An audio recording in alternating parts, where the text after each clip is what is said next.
عربی روی علف باز کنند، جبهه در شام و عراق از سه طرف باز کنند. وای اگر دست کجی پا به نجف باز کنند. عاشق شیر خدا وارث شمشیر خداست، سینه شیعه و سنی سپر شیر خداست.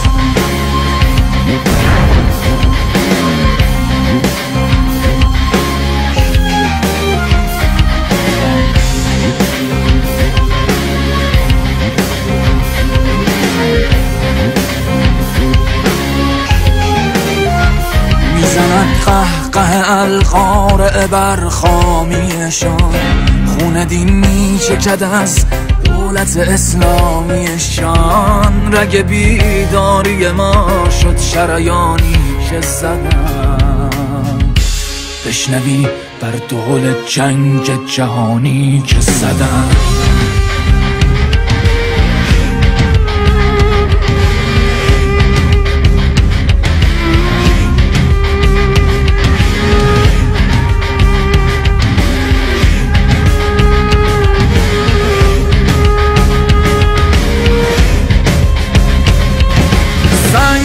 تکفیر به آینه مذهب هیهات،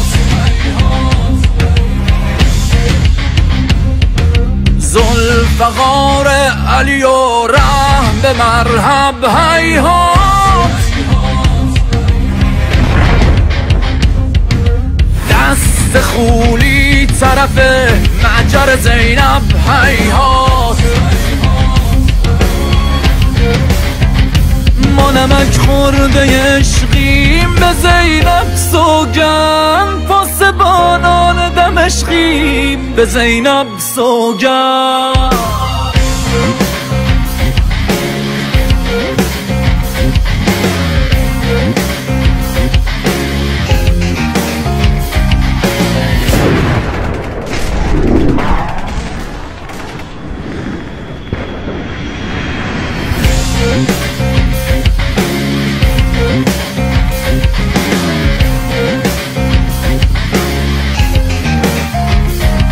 الشمس ينادينا به أخت الحسين، كيف تبغى شعلة الموت بي مضطرما. حرم نحرسه دوما ونفديه النفوس، وعلى الأرض تساقطنا لنغني علما.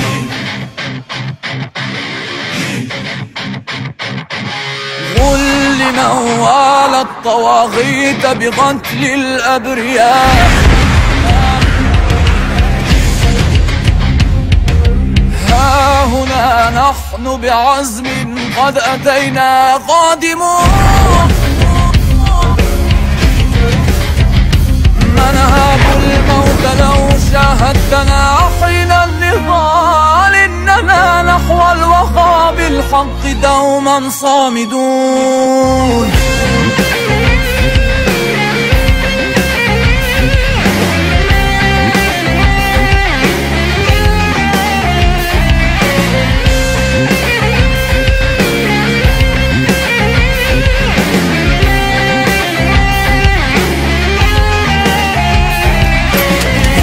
جگرها جگر حمزه به دندان گیرن، انتقام احد و بدر ز طفلان گیرن.